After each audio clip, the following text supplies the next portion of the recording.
It's probably one of the number one questions I get being a mom of 8 kids. And that question is, what on earth are y'all doing about college?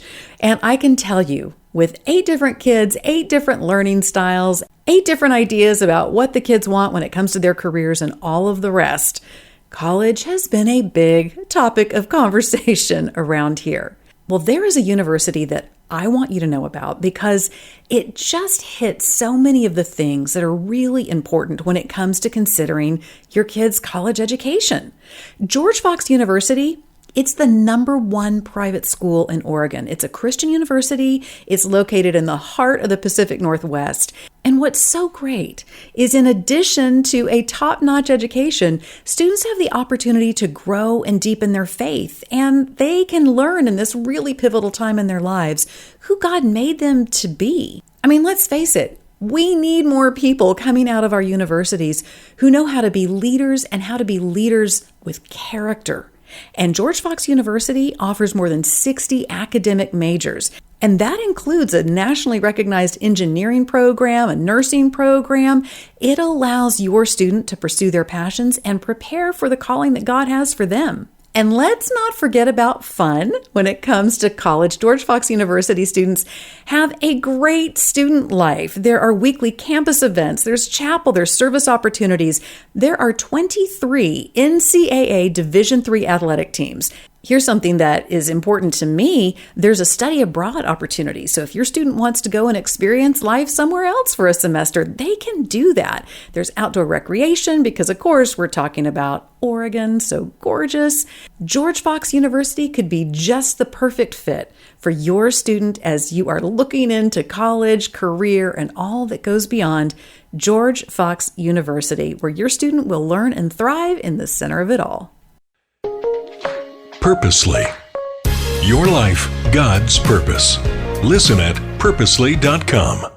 Hey there, I'm Julie Lyles Carr. This is the AllMomDoes podcast, part of the Purposely Podcast Network. This is part 2 of an episode we've released, a little mini-series, if you will. I recently spoke to a group of young moms. They wanted me to talk on marriage.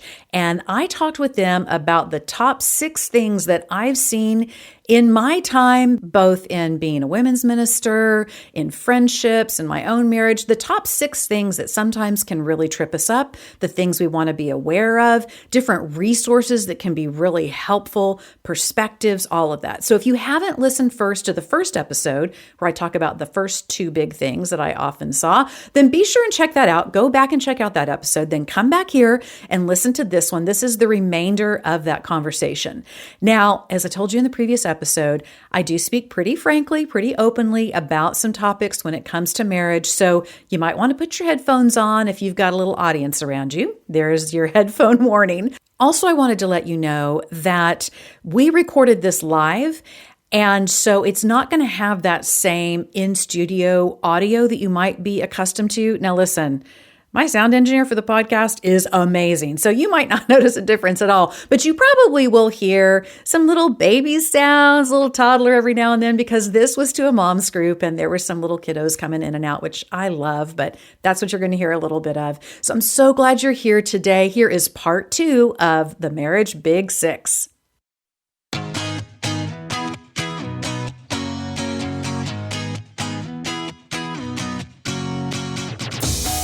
All right, I got another one for you. I'm going to disguise a few of the details, but I had a situation. When you're in a pastoral role, you have what is called a compelled report. So if someone comes up to you and says, when you're in a pastoral role or a counseling role or as a physician, and says, I'm experiencing abuse, you are compelled to report that, okay? One thing that I had to learn was, wow, that's a big word that can mean a lot of things. I had a young woman come to me and said, I'm in an abusive relationship. Now, I worked as part of my psych degree work back in the day, a million years ago when I was in college, at an abuse shelter. And so for me, that's a really big word. And I stopped cold. Whoa, okay, tell me what's going on. Well, my spouse is extremely abusive toward me. Okay, so what kind of abuse are we talking about? Emotional abuse. All right, significant. Like, we kind of dismiss that sometimes. We like, oh, he hasn't hit you? Well, emotional abuse is a big deal.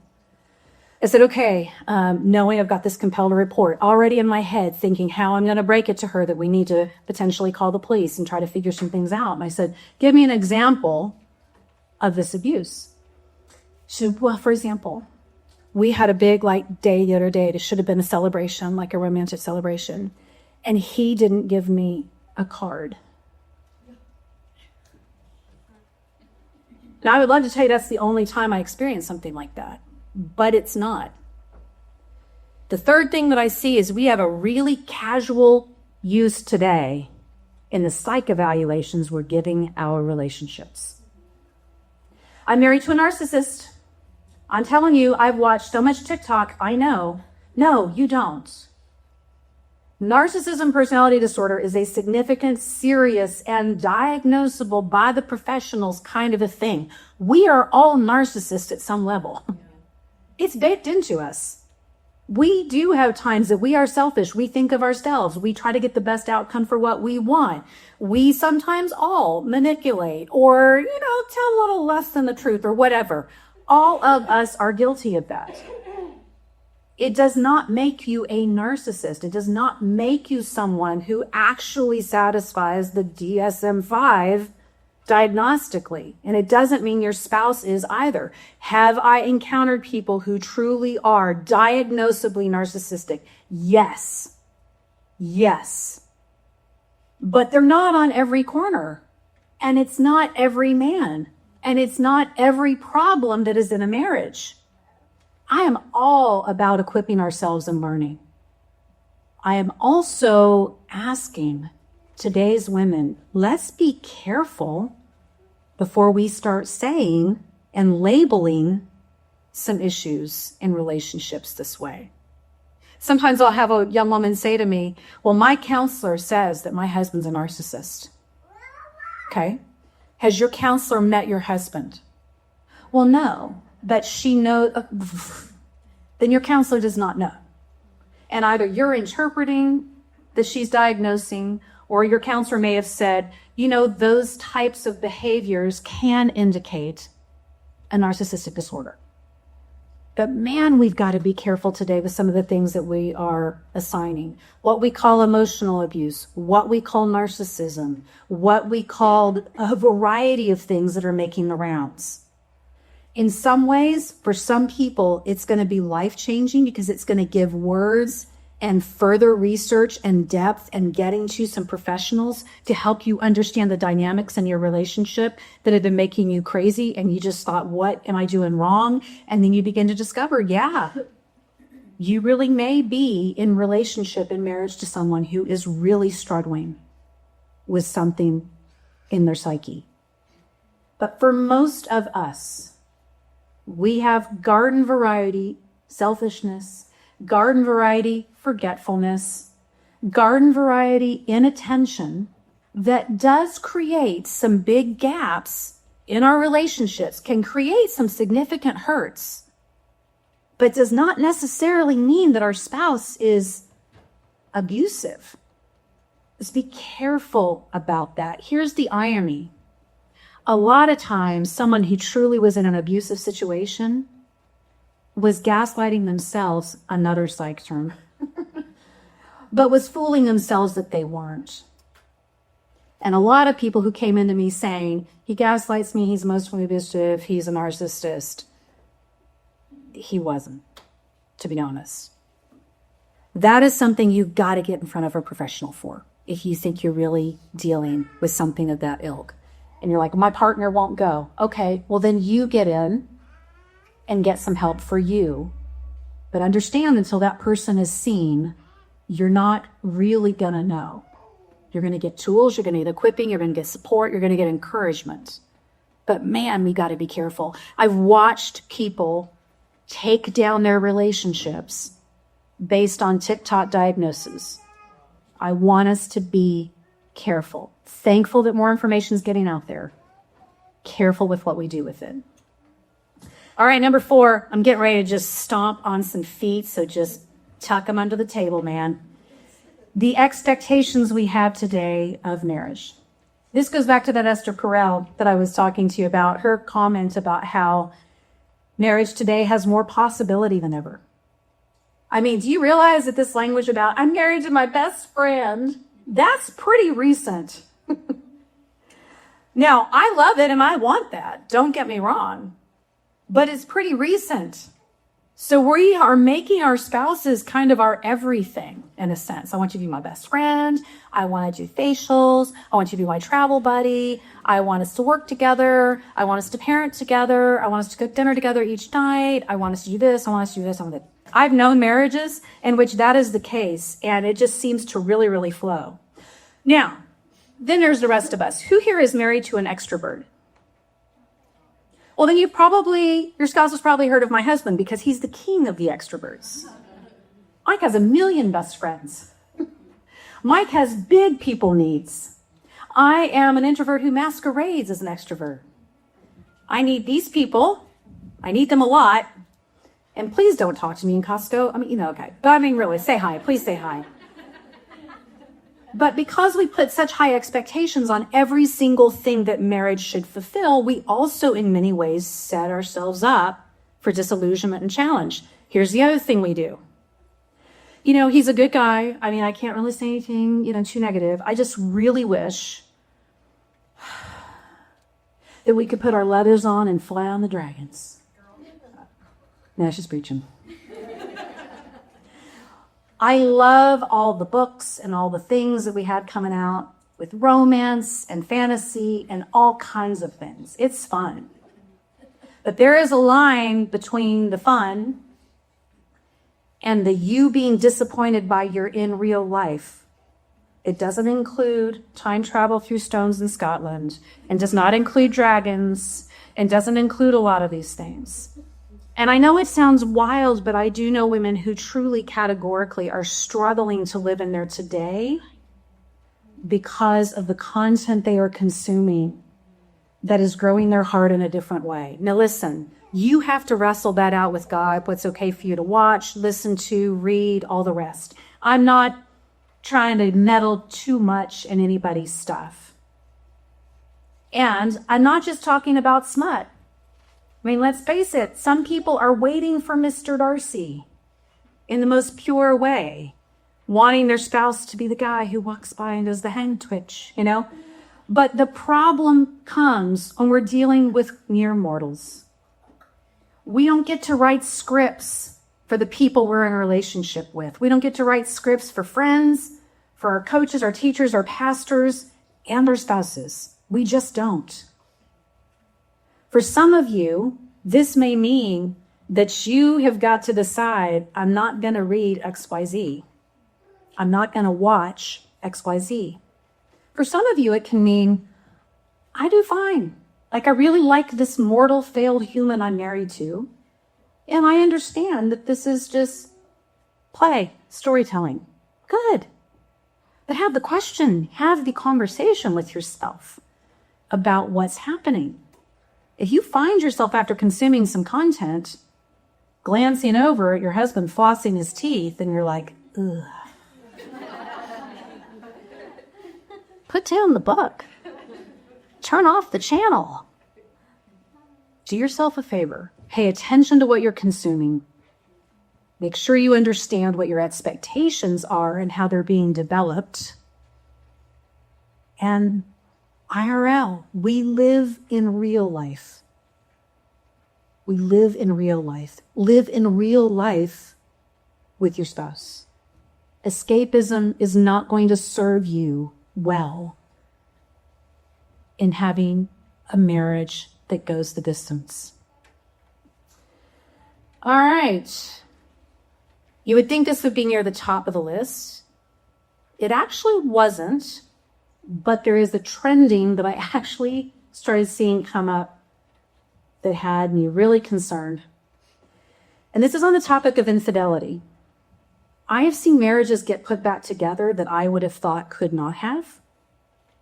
I was always amazed because I am a pretty big green-eyed monster, honestly, in terms of jealousy. If people are like, jealousy has no place in a marriage. I'm like, well, I'm jealous. I don't know what to tell you. Like, I married a really cute guy who gets a lot of attention. I am something of a jealous girl.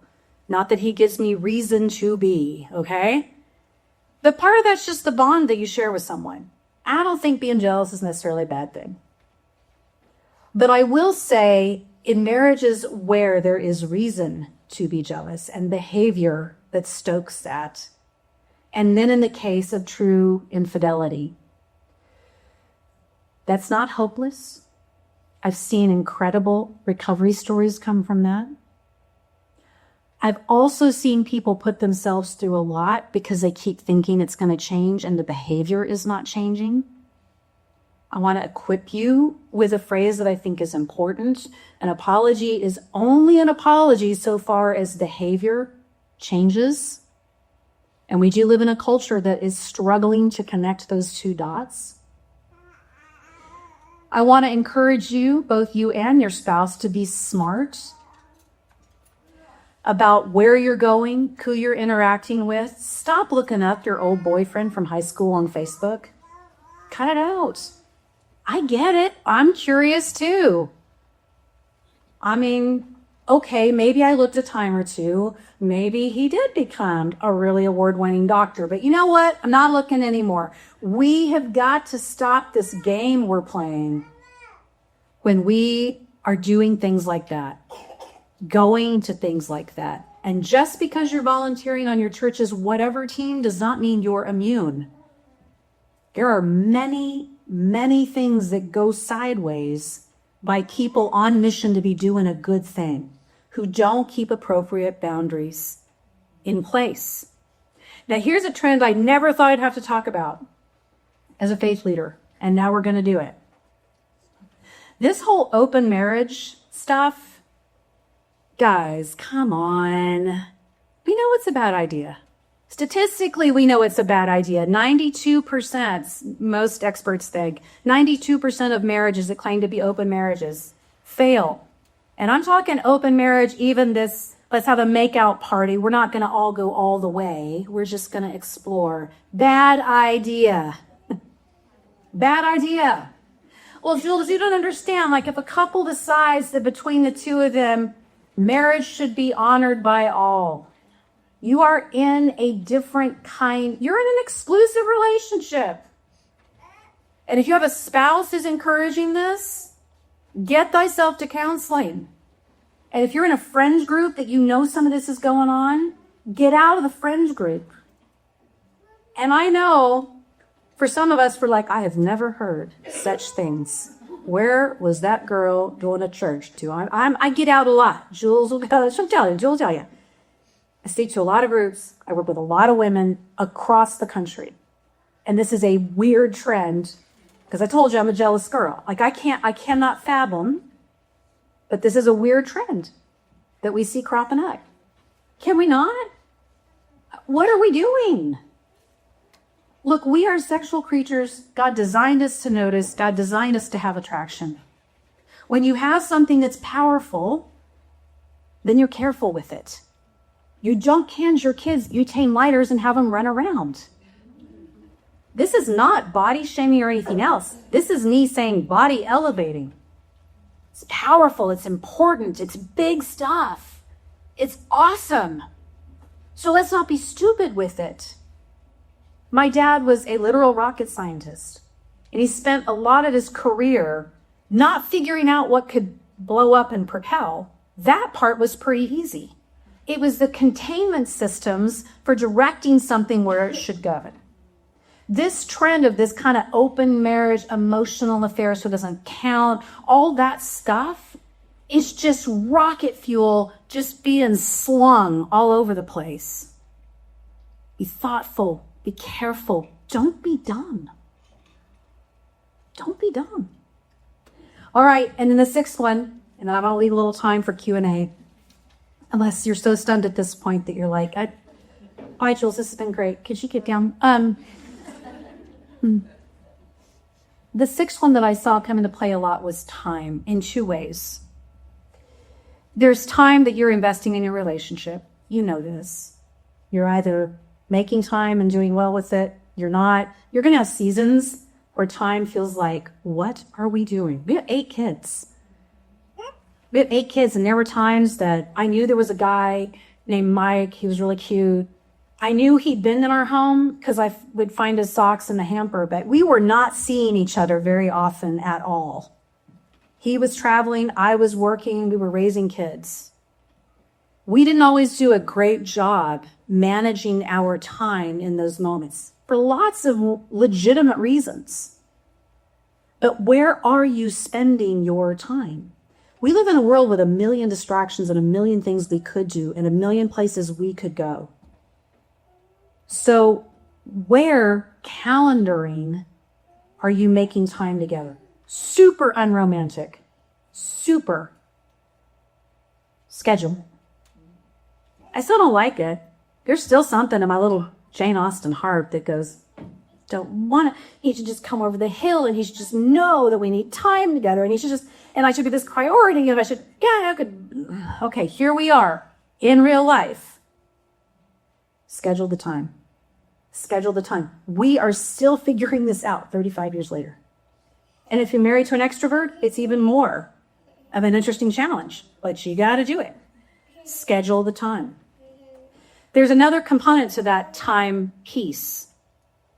One of the challenges that I saw come up in marriages was as seasons shift. So not just the investment of time, but as seasons shift like this. And for some of you, that shift between we were these dinks, we were a dual income, no kids, and marriage was great. And then we shifted to single income, lots of kids, which I guess would be silk, right? And it got tough. To now we're dual income, lots of kids in thousands of activities. I'm not sure what the acronym is on that, but tricky.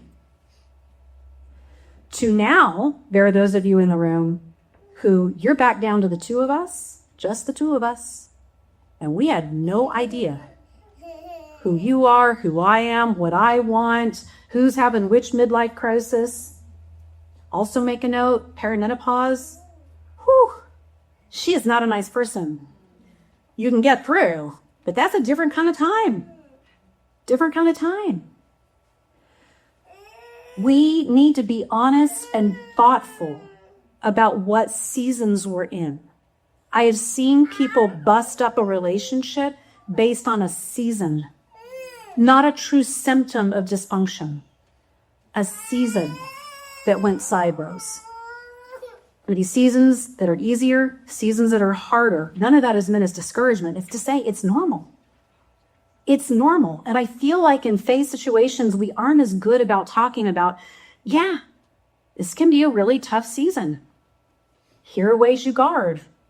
Here are things you need to let go of. Here are some tools for equipping yourselves. Time invested, time in terms of seasons. Another challenge that people can struggle to get through when it comes to this big six. So what are some of the solutions? I think that we talk a lot about our marriages, but we're not as good about talking to our marriages and through our marriages. And what I mean by that is this. Is it valuable to have a girlfriend where you can go, seriously, he's driving me crazy. Like, I can't figure this out. He's making me nuts. Sure, that helps. Sometimes having a little bit of a purge is just a good thing. But in terms of building a marriage, what are you speaking to your marriage? I'm grateful for us. I'm thankful for what we're building. I'm thankful for the challenges we've come through. I see that you are working hard in these ways. What are you speaking to it? And what are you speaking through it?